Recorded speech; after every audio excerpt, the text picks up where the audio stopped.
We are here at Fan Expo Canada with the lovely Trish Stratus and Amy Dumas, Trish and Lita, WWE Hall of Famers. It's great to have you with us. Yeah, of course. Look at that. Yeah, just because you mentioned it, so it's like an instinct. It just comes up when you say Hall of Famers. We're like, Hall of Famers. They trained us like that. Oh, wow. When they inducted us, that was part of the training was when they say Hall of Famers, you go.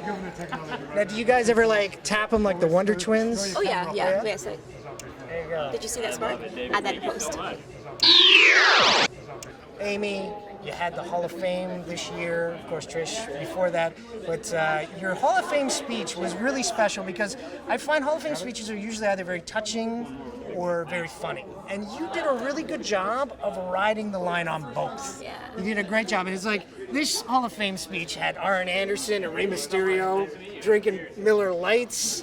Yeah, shout outs to Stone Cold props. This was like quite an affair. Like, how much time did you put into putting that show together?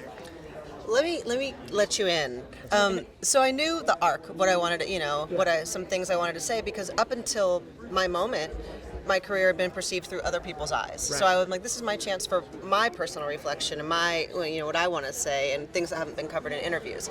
So I wanted to get it down, but then at the same time, I'm like, it's my life and my story, so I know what happened. I don't need to spend too much time.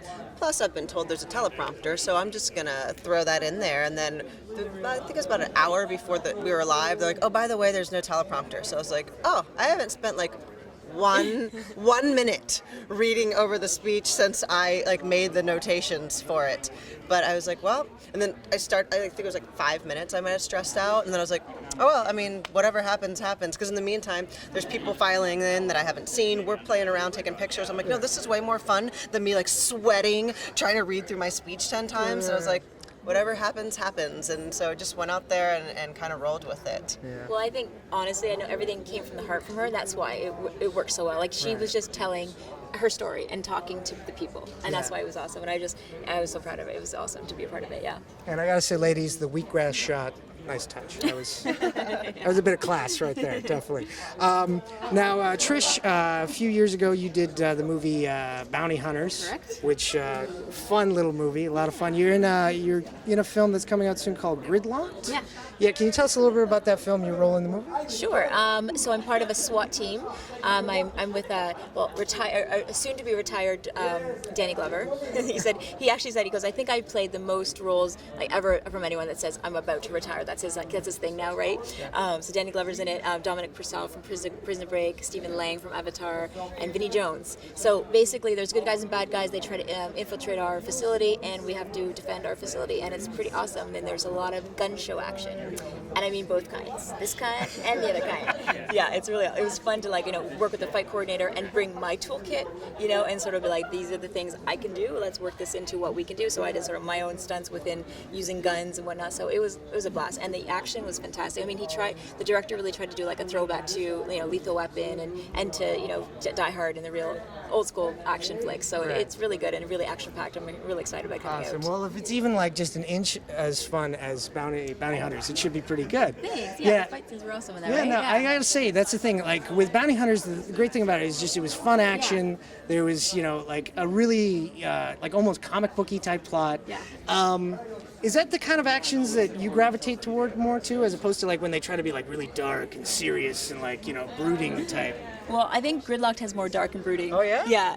I mean, there's light moments, but it is a little more, it was like, okay, this is more serious now. Like, we are, like, this is serious. These bad guys are serious business. So I was like, okay, tone it down. That's cool. Yeah, I tend to want to have more fun. That's more my personality and stuff like that. But yeah, no, I mean, just action itself, what we did in the ring definitely translates really well. And I think even when we do these mediums, I mean, they're impressed because we do it in one take and we got it and we're like 100% in. And so it's translating really well. And, And this just wrapped. Like, she has a blazer on because she's still covered in bruises. Oh, Yeah. Oh my gosh. Can you see it? Hold on. Let's get it up there. Yeah, look at that. There, my back, and everywhere. So you got the crap beat out of you on this movie. Yeah, but there You was. should see the other guy. Yeah, the other guy being a ceramic floor or a cement floor. I mean, it was like I was being tossed and turned. Yeah, but he looked awful and was dead actually. There you go. So yeah, That's good. So I actually killed people. There you go. She killed Actually, concrete floors. That's awesome. concrete floors. That's amazing. That's So an yeah, exciting fight scene. that is an Watch out, concrete floor.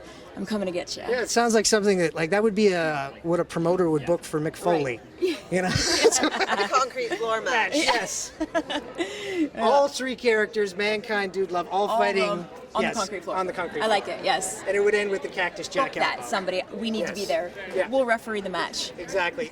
So speaking of booking, I always thought a great match, like in the past couple of years, would be great. Since you have Stratosphere Yoga and DDP is DDP Yoga, Yeah. would you be into a yoga off with DDP? I think I'd be. I'd sure. I'd entertain it's that. like a juxtaposition though, because Because yoga's yoga's- like zen and very non-competitive. Non-competitive. This is your moment. It's Yes. about you. Yes. No judging in the room. You're like, no judging. Judge this. Yeah, let me tell you what it would look like. You'd be like, oh my god, the big standoff, right? So everyone would be excited, and you'd probably be lots of pay-per-view buys on this, right? Obviously. And then you would have DDP, Trish Stratus, closing eyes, doing their own practice side by side, and people would be like, why are they? What's happening? And we're like, and we open our eyes and say, it's not competitive in yoga. It's not. Oh, it'd be like all these people are like, I bought the pay-per-view Yeah. to see this match, and then the match didn't And happen. then I'm not finished, and then boom, here comes Lita. Bam, bam, bam. DDP goes down. I take the cover. 1, 2, 3. We win. We leave. So That's a good plan. Just like go back into auto. You're like, sorry, this is what I know. Right, and then boom, Mick Foley comes in, concrete floor, etc. You get the picture. So I think we definitely have to talk to a promoter I think about we need this. to This talk- we need- this needs to be booked. This it sounds Fan amazing. Expo 2015. Yeah, There we have you some go. time. Yeah, Fan let's do Expo it. 2015. It's coming Be for your watching concrete for it. floors. All right, Mick so- Foley. Yo. Sorry.